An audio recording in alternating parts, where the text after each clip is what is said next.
Okay, dito tayo ulit sa Pinoy tutorial ng Adobe Photoshop CS5. Photoshop CS5 ang gamit ko ngayon.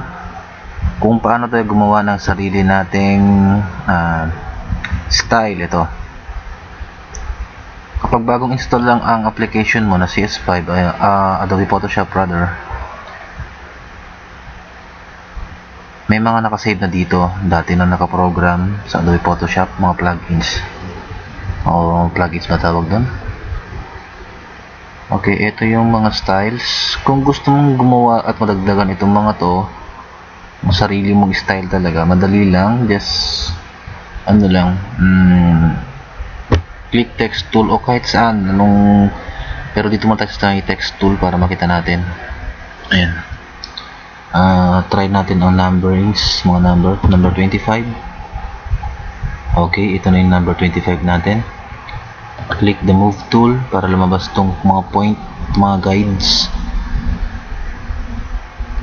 para makontrol natin ang pagre-resize. And then just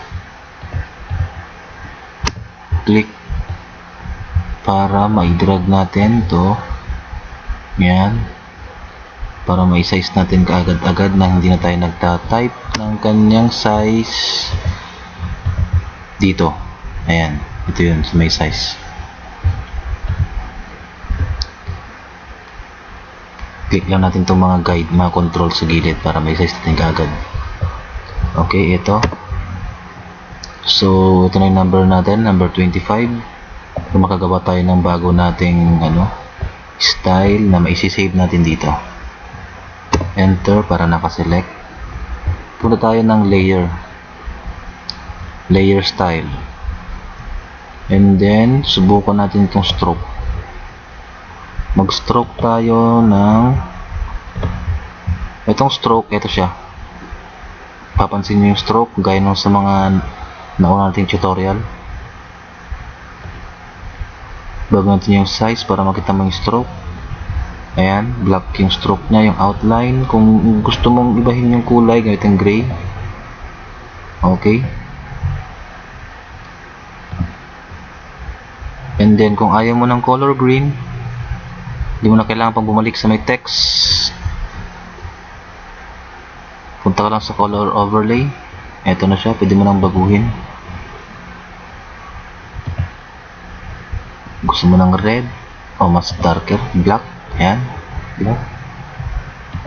Parang sa may jersey lang. And then kung gusto mong meron siyang medyo art ng konti, dito sa number mo, punta tayo ng texture sa bevel and emboss. Under bevel and emboss, click texture. Automatic kapag kinik mo tong texture na to, tong under sa ilalim ng bevel and emboss, automatic na magbi-bevel siya para sa ating texture. Pumili tayo na ating textures. Ayan, di ba? Gumaganda yung nagkakaroon ng effects. Ayan.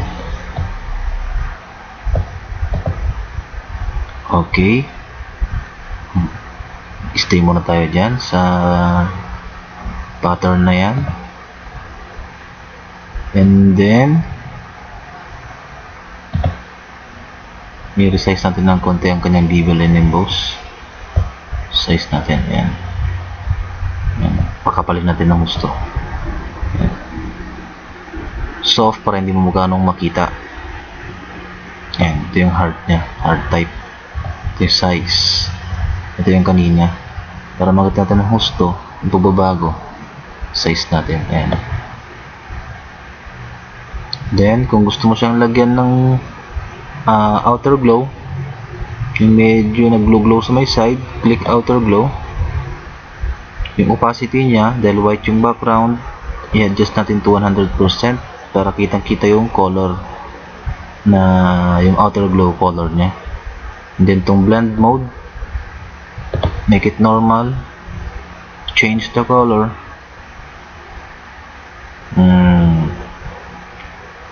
Just this red, mag-red tayo para sa outer glow. Click OK pag nakaselect ka na ng kulay na gusto mo. Click OK. And then size tayo ng spread. 10 muna. And then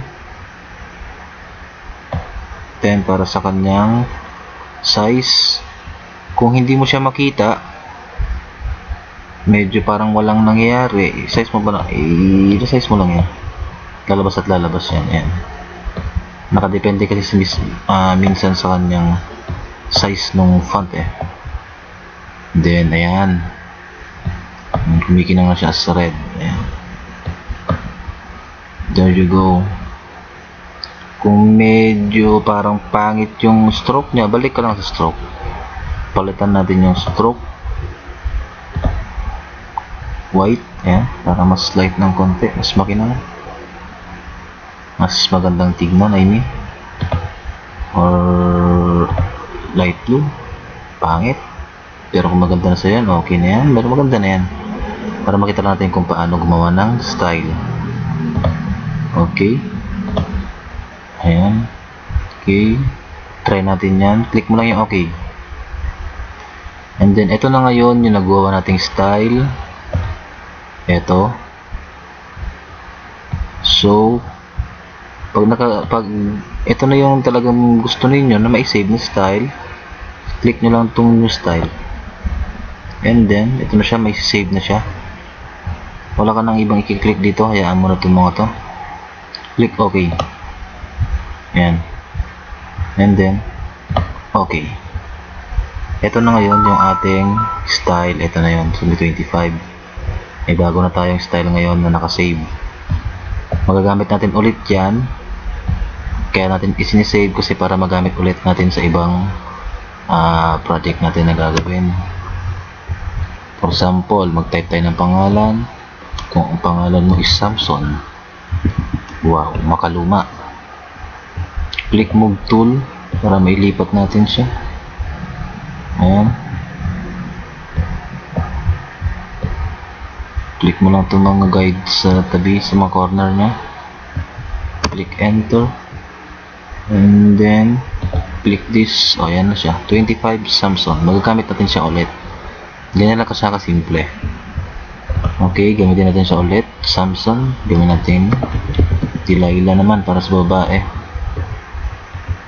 Okay, hindi mo na kailangan pumunta pa ulit ng dito sa layer kasi nakasave na tayo ng ating style. Ayan. Enter, and then click this style. Ayan, number 25. 25, hindi alam kung anong buwan, basta o taon, basta 25 nung ikinasal si Samson at Delilah. And pwede din magamit natin yun sa mga graphics natin, sa mga projects, lalong-lalo na sa mga high schools. Yan, high school student, mga projects natin. Okay, that's it. Ganyan lang kung paano mag-save. Okay, may oras pa tayo, so let's try baguhin natin ito. 25, subukan natin ulit mag-save ng ibang style. Ayan, itong outer glow, ibahin natin, gawin natin siyang yellow. Punta tayo ng texture, baguhin natin ang texture.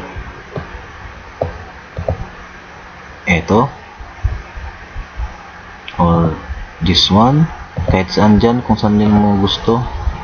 Ayan, ito yung scale para makita natin kung saan mo yung mas gustong ano. Ayan, diba, nagbabago siya. Maraming paraan, maraming magagawa ang Photoshop talaga.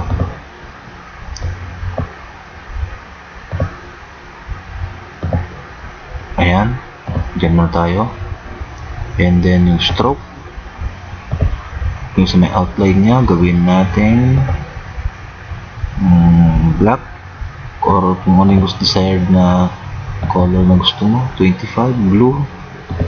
Okay, new style, save natin new style, click OK, and then OK ulit. Ito na siya, ito na yung bagong style natin. Click natin tong Samson. Kung gusto mong baguhin, ipares mo to 25. Ayan, okay, that's for it. Madali lang. Thank you.